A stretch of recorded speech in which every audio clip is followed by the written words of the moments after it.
Dearest viewers, today I shall descend into the mysterious underbelly of this great iron metropolis, where I was informed I require this tiny paper of passage. Quite confounding indeed. Why not simply barter with squirrels? Humans possess gates that spin. I shall attempt cautiously, lest I be trapped like a common raccoon.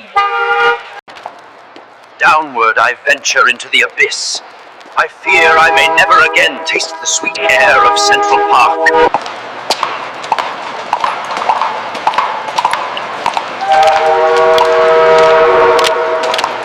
Tis a bustling hive of activity. The sheer density of humanity rivals that of the finest ant colonies I have observed. By thunder, the iron beast approacheth at fearsome speed.